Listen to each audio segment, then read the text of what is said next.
Are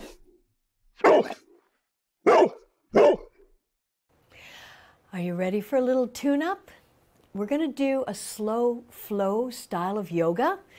If you have a couple of blocks, they would be really useful. Just keep one of them at your side and the other one at the top of your mat, and a strap. These accessories are always useful, about 6 feet long. So if you don't have a yoga strap, something that's like that. And then I have a blanket because these are always handy, especially if your head doesn't rest flat on the floor when you are lying down, which is exactly where we're going to start. So come on down onto your backs and draw your right leg up and interlock your fingers 2 inches or so below the knee. And let's just mobilize this hip joint. So your femur, the large bone in the upper part of your leg, fits into a cup called an acetabulum. And by moving it around, we stretch, mobilize the ligaments and the tendons that hold everything in place. We lubricate the joint. And if you have any little tension or crankiness in the lower back or the sacral area, this can really help to alleviate any of that sort of thing. And then let's straighten the leg. Bring your hands underneath the back of your thigh. Now, notice when your hands are here, draw your shoulder blades in towards one another. And then if you can keep your shoulder blades in place and reach a little bit higher up, please do that. Point your toes towards your head. So point as much as you can and breathe. You're going to feel a good stretch down the back of your leg when your foot and toes are flexed. So breathe into this. You're holding the pose, but not your breath. And then point the toes. Now you feel that along the front of the foot and lower part of the leg.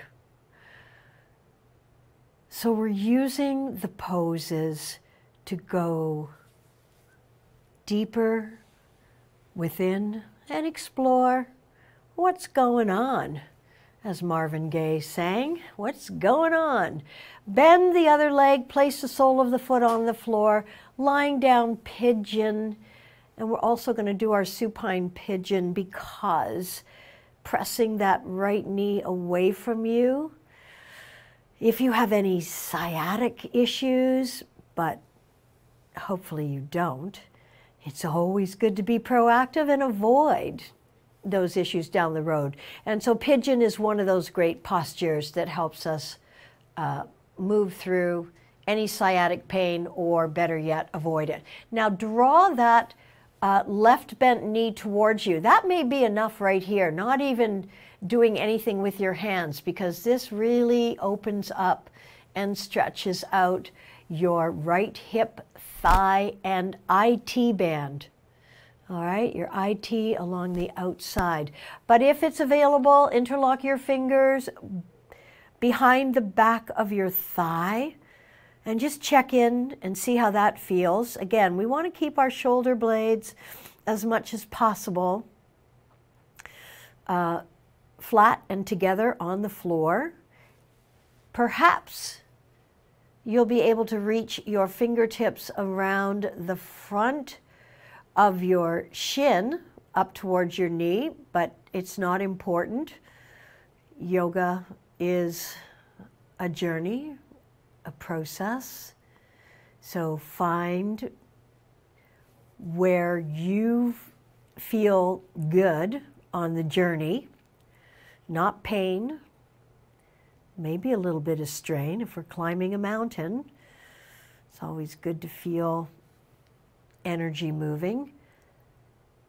And then release, uncross, keep your knees bent with your feet flat on the floor, And then take your block, or if you have a cushion that you like to use, place it between your upper thighs, in between your legs.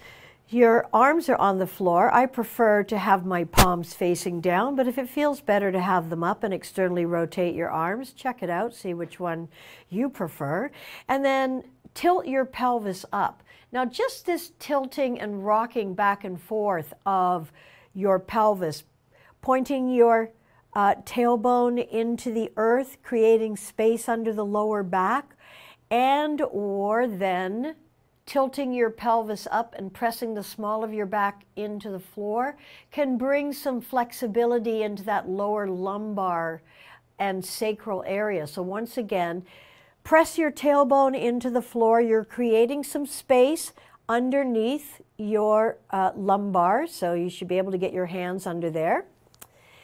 And then continuing to press the block between the thighs, tilt the pelvis up, press the small of your back into the floor, and slowly lift your lower back off the floor, activating both your quadriceps and your hamstrings, the front and the backs of your thighs. Now pressing into your left foot, let's lift the right leg off the floor, 45-degree angle. And of course now you're activating your inner thigh muscles so you don't drop the block, and lower that leg down. Inhale, raise the left leg up as you press into your right foot. And breathe and lower it down. And then one more inhale. Let's press the hips up just a little bit higher. And starting from the top of your vertebra, slowly come back down onto your mat and remove your block and place it off to the side. All right, so let's reverse and do everything now on the other side. So extend your right leg out in front and bend your left knee. Interlock your fingers 2 inches below the knee. And again, we're just kind of exploring and gently moving this major socket in your hip with the biggest bone, your femur, the biggest bone of your body. And can you flex the foot of the straight leg? Now you may notice if you have tight hip flexors, your leg may not even be on the ground. That's okay. Just notice, no judgment. And now if you wish, you could bend that left leg and straighten, or bend the right leg, straighten the left leg without hyperextending the knee.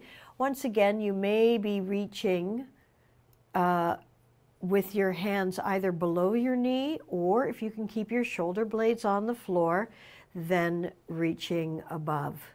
And remember, if you can't keep your head flat on the floor, have a small cushion or a folded blanket nearby. Now point your toes towards your head. So feel that stretch all along the back of your legs. And breathe into it. We're getting into our hamstrings here. They get shortened and tight and tense. Good deep inhalations for inspiration, and point your toe, feeling the stretch along the front, and deep exhalations to let go of any stress or tension, especially the kind of stuff that we store in the back of your body, which is often fear, insecurities.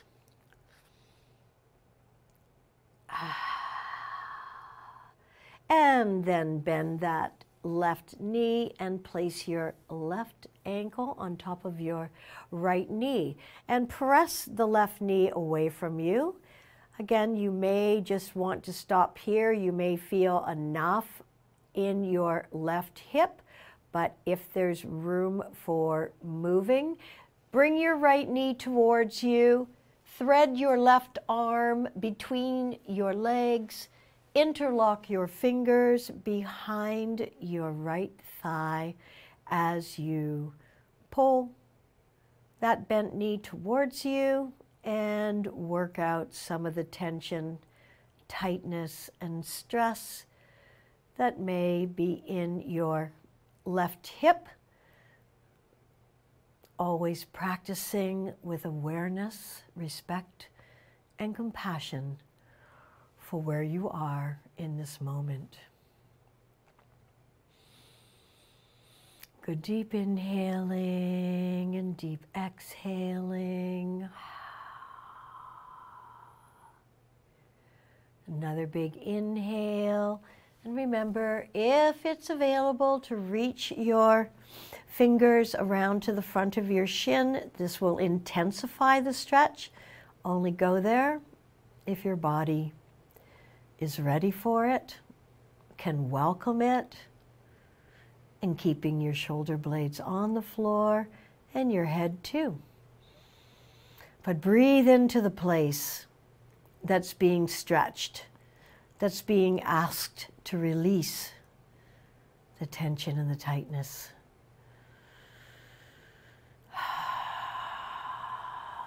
So this slow form of vinyasa gives your body the time that it needs to release. You cannot release something quickly.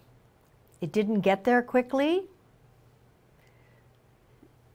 and it needs the time and respect to let it go. Okay, and uncross, and then once again, draw the knees up into the chest, and let's just mobilize the back, lower back after these stretches. Take your arms out to the side. Keep your knees bent at right angles to the body. Inhaling in place. Exhale. Drop both knees over to the right. Take your head to the left. Keep that left shoulder on the mat. And just hold here. They may not touch the floor. This is another opportunity where using a block underneath your bent knees will allow you to easily stay here and release any tension and stress from the low back, all the 4 layers of muscles. And then inhale, come back to center.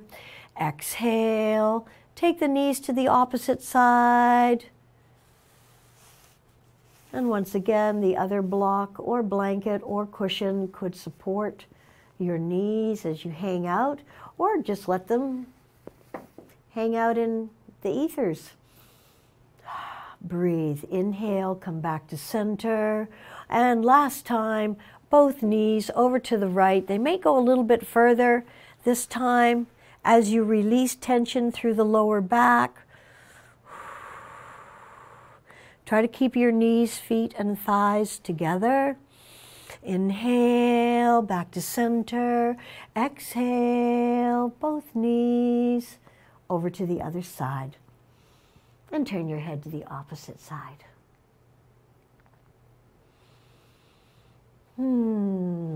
Inhale, come back to center. Bring your hands underneath the backs of your thighs. And let's rock up to a seated position. Come on over onto all fours. Have your blocks up at the front of your mat. And let's quickly move through cat and cow, but not too quickly. Give your spine the respect that it deserves. And on an exhale, curl your toes under, drop your tail, tuck your chin, and pull your navel in. On an inhale, hollow out your lower back, lift your tail, lengthen through your neck as your head comes up, eyes rolling up towards the center of your forehead. And exhale, round your spine into cat. And inhale, hollow out your lower back into cow. And last time, exhale into cat. And flatten the tops of your feet as you inhale into cow. And come back to neutral. Take your hands a little bit further forward. Be sure that your middle finger points towards the front of your mat and that the wrinkles in your wrists are aligned with the front of your mat. Then you know you have great integrity in this alignment. Curl your toes under and lift your hips up. And just gently walk your dog by bending one leg, straightening the other. Feel the stretch in one leg. Feel the release in your lower back. Come forward into plank. Roll onto the tops of your feet. Lower your hips and thighs without touching the ground. Coming into upward facing dog, Urdhva Mukha Savasana, and then into Adho Mukha Svanasana, downward facing dog. And then walk your hands, your feet, pardon me, towards your hands, and just hang out here in ragdoll. Let your head hang. Imagine it's a bowling ball, stretching out the spine, releasing tension from the cervical vertebra. I didn't know I had any tension in my neck vertebra, but it would stand to reason that we all do. And when I went to visit an osteopath, that's how I discovered when she started manipulating that area. And then just slowly roll up, one vertebra at a time. Keep your chin tucked into your chest and let your head be the last thing to arrive up. Okay, so coming up to the fronts of your mats, set your blocks up on its highest position. If you don't have blocks, you may wish to have a chair nearby, something you can place your hands onto. And we will step back with our left leg. And bending, coming into warrior one. Turn your hands forward. Shift your weight onto that front foot. Bring your hands down onto your blocks and lift your back leg up. Come on into a three-legged dog. Let your head hang. So at this rate, you may wish to have your blocks on their lowest elevation. And then lower it back. Now, take the block on its highest position in your right hand, and you're going to open up into crescent moon, supported crescent moon with the block. So you're lifting your left leg up, balancing on the right. Now, there's a tendency to sink into the block. Please lift up out of the block. You're just using it for support. Whoa, I was just about to tip over. All right, and then come back. Both hands are on the blocks. Step back into warrior one. Transition into warrior two. So that front right leg is 90 degrees forward, the back leg about 20 to 30, back foot 20 to 30 degrees. Lower that back arm down your back leg, but lift up. So we're not going to collapse into the spine here. We're lengthening it as we bend it laterally.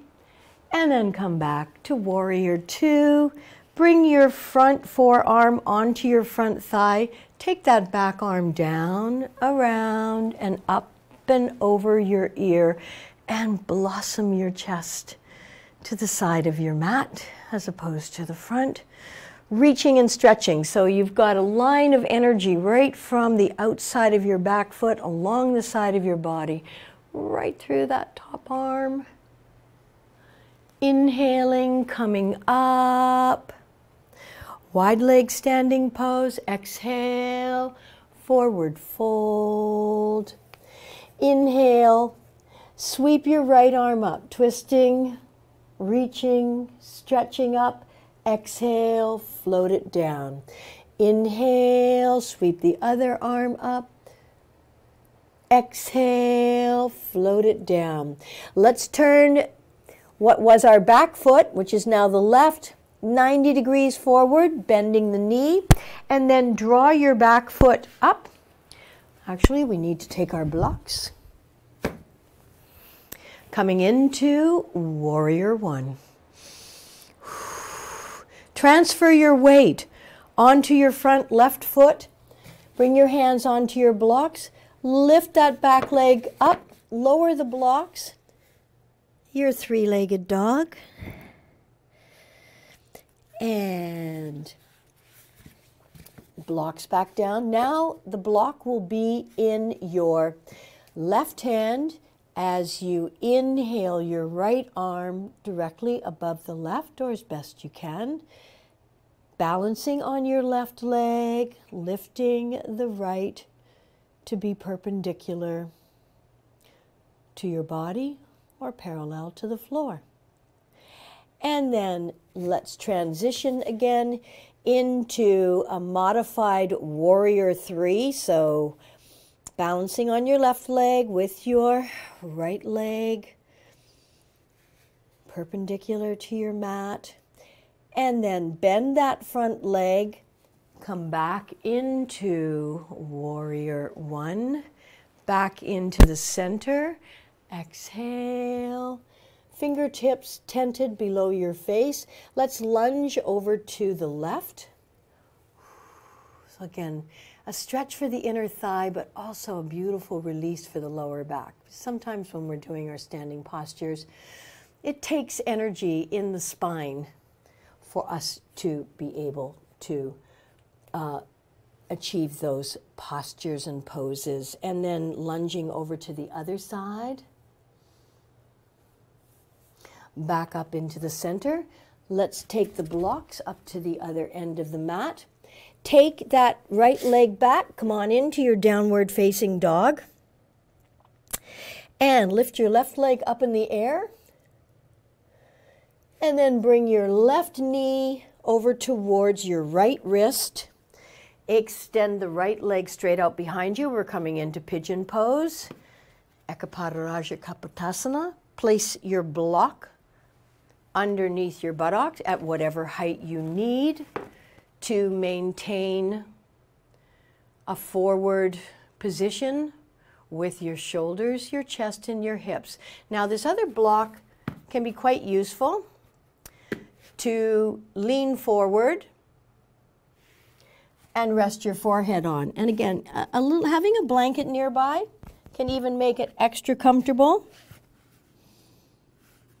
And depending on what height is available to you, as you release tightness in the hip, make space for this big sciatic nerve. Remember, it's about the size of your baby finger, which is why when it's pinched, it hurts so bad. So breathe into it. Now, some of you may wish to even lower your head further, or it may be that you need to stay upright. Explore what's available for you today.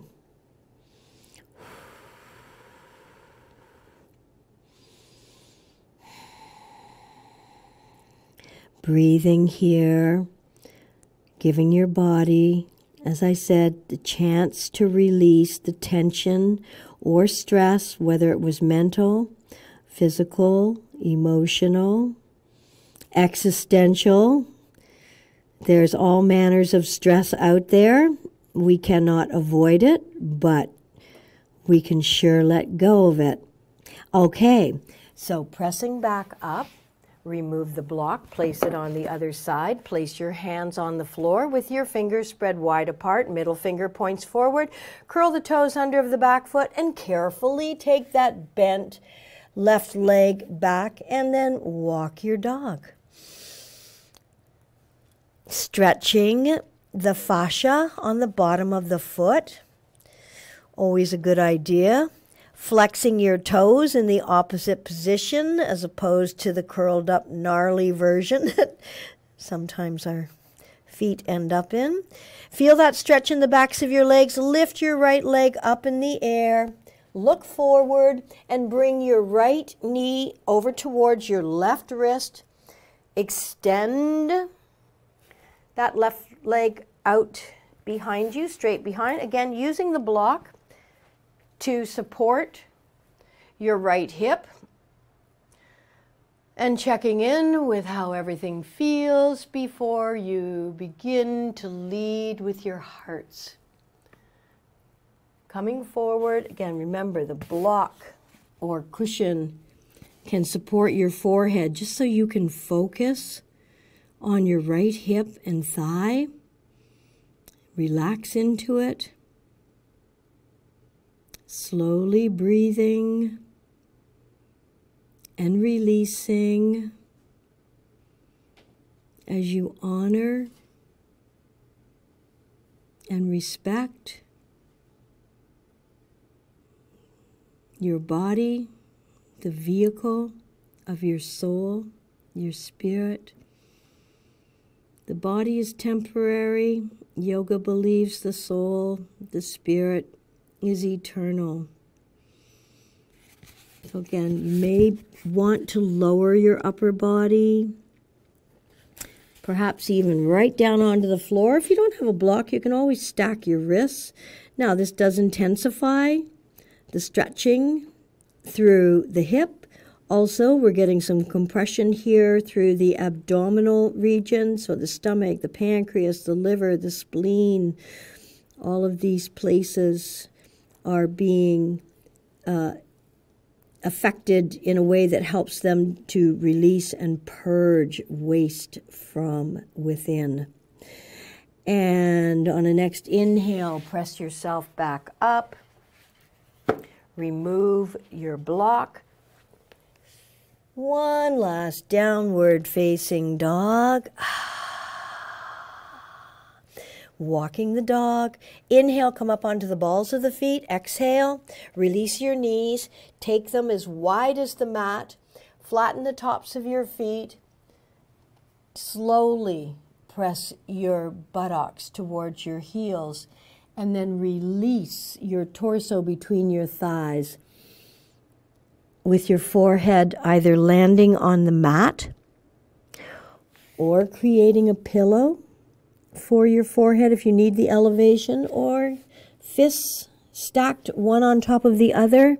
If you have knee issues, then stay up in puppy pose, which means your bum will be up in the air like a puppy that wants to play, and lower your forehead to the floor.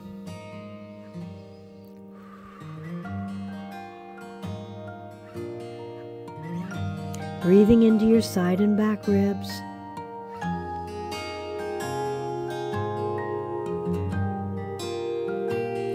And then slowly